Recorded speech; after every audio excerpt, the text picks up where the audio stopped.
اعوذ باللہ من الشیطان الرجیم بسم اللہ الرحمن الرحیم من مات ولم یعرف امام زمانہ مات میتۃ جہلیہ۔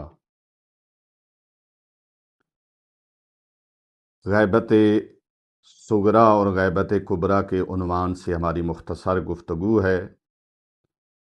دیکھیں، غیبت صغریٰ وہ ہے کہ جس کو چھوٹی غیبت کہتے ہیں، جس کا کل وقت 69 سال کا عرصہ ہے، جس میں امام زمانہ اجل اللہ فرجہ الشریف کی طرف سے ہر دور میں کوئی نہ کوئی نائب ہوا کرتا تھا۔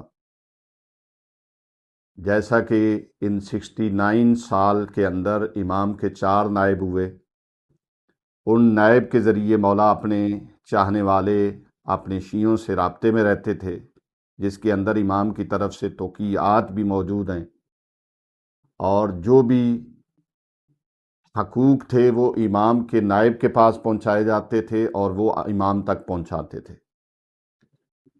غیبت کبریٰ وہ ہے کہ جس میں امام زمانہ اجل اللہ فرجہ الشریف لمبی غیبت میں گئے ہیں۔ غیبت صغریٰ کا مطلب ہے چھوٹی غیبت، یعنی امام اپنے خاص نائبین کے ذریعے رابطے میں رہتے تھے، توقیعات کے ذریعے حکم دیتے تھے، مسئلے کا جواب دیتے تھے،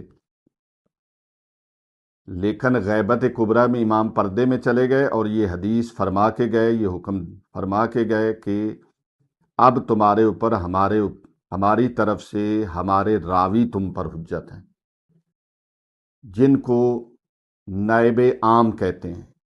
تو قصہ مختصر یہ ہے کہ غیبت صغریٰ میں امام کے نائب خاص موجود تھے، غیبت کبریٰ میں امام کے نائب خاص نہیں، نائب عام موجود ہیں، جن کو ہم مراجعین مجتہد کہتے ہیں، جو امام کی حدیث، قرآن کی آیت اور دیگر جو بھی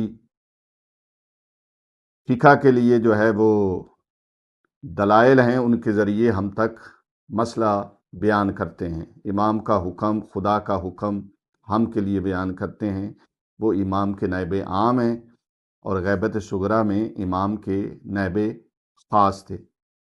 تو کیا غیبت کبریٰ میں ہمارے لیے ہاتھ پہ ہاتھ رکھ کے بیٹھنا ہے؟